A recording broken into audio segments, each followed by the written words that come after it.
What happens when a nation under siege strikes not just at the front lines, but deep into the heart of its enemy's territory? When the presumed safety of rear bases crumbles overnight? Today, we take you inside one of Ukraine's most audacious operations yet, a daring drone raid that sent shockwaves through Russia's military establishment. In the early hours of July 5, 2025, the calm over Russia's Voronezh region shattered.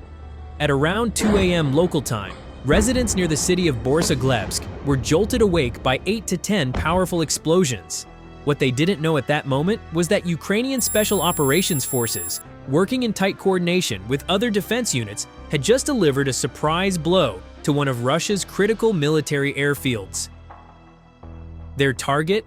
Borisoglebsk Airfield, a facility located about 6 kilometers east of the city, deep inside Russian territory at coordinates 51 degrees, 22 minutes 0 seconds north, 42 degrees, 10 minutes, 42 seconds east. This base isn't just another airstrip, it's a core operational hub for the Russian aerospace forces, home to advanced warplanes like the Su-34 strike bombers, Su-35S air superiority fighters, and the versatile Su-30SM multi-role jets. From this base, countless airstrikes against Ukraine have been launched. But on this night, the tables turned. The Ukrainian operation targeted a warehouse packed with guided aerial bombs, at least one combat training aircraft, and possibly other assets critical to Russia's war machine. NASA's firm's satellite system even registered a fire at the airfield moments after the attack, a silent witness from space confirming the scale of destruction below. And the symbolism runs deep. Hitting a base that hosts Su-34s, Su-35s, and Su-30SMs, aircraft that have rained destruction on Ukrainian cities, is as much about psychological impact as it is about material damage. So how did Ukraine pull off such a daring strike on a target deep inside Russian territory? The backbone of this operation, and many like it, was Ukraine's growing arsenal of long-range unmanned aerial vehicles, platforms that have become the spearhead of Kiev's asymmetric air campaign. Let's look at some of the most notable systems driving these operations. First, the UJ-26 Bober is Ukraine's homegrown answer to Russia's Shahed drones, but adapted for range, precision, and evasion. Built using wooden and composite materials, the Bober features a low radar signature and can fly over 800 kilometers, delivering a warhead of 20 to 30 kilograms. Its structure, combined with GPS guidance and low-level flight profiles, makes it ideal for slipping past Russian air defenses to hit high-value targets like radar stations, fuel depots, and parked aircraft.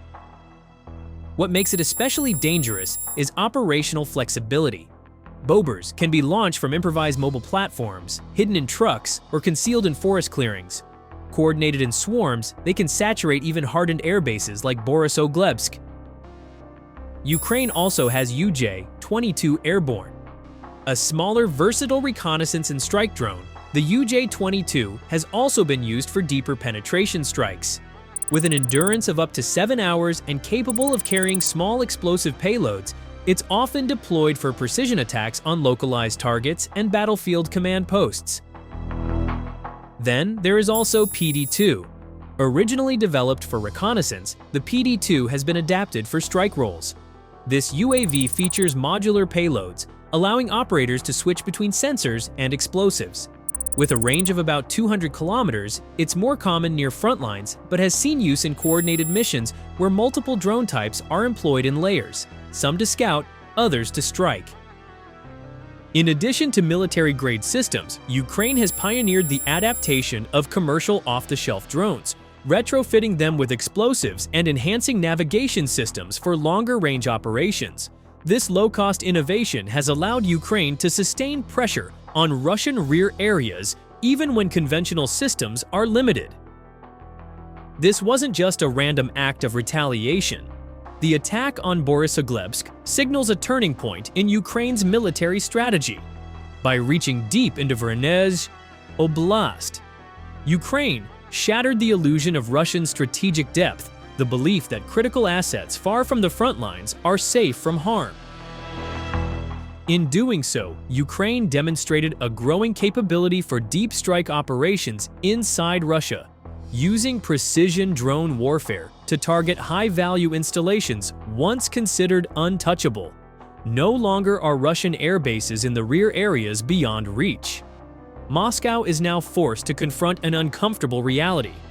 The war has truly come home. The raid on Borisoglebsk leaves Russia with difficult choices. To protect rear area air bases, Moscow will need to spread its air defense systems thinner, covering a broader geographic area. That could mean fewer resources on the front lines, where Ukrainian forces continue to push back against Russian advances.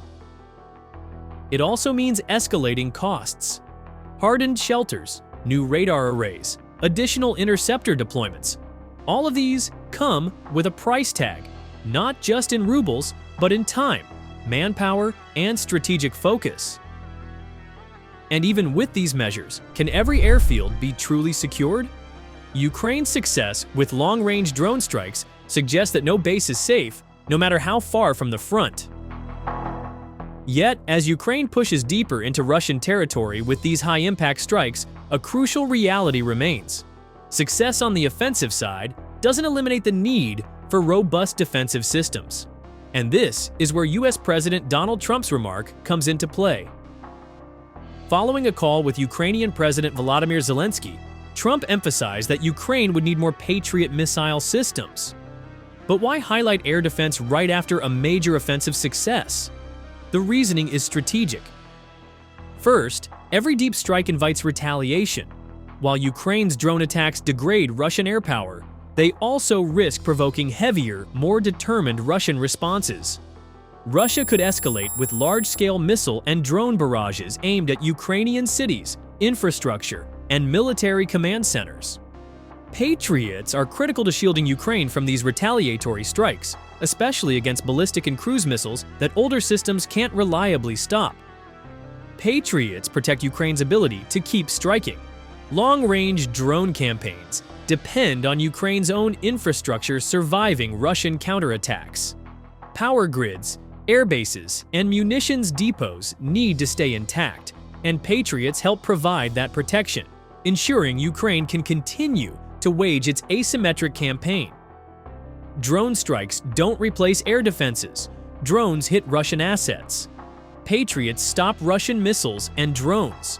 The two are complementary. As Ukraine expands its deep strike operations, Russia's inevitable counterpunches make it all the more vital for Ukraine to have layered defenses capable of neutralizing those threats. In short, Trump's emphasis on Patriots reflects a forward-looking view. Offensive success needs to be matched with defensive resilience, or Ukraine risks losing what it gains. So, that's all for today. Thanks for watching.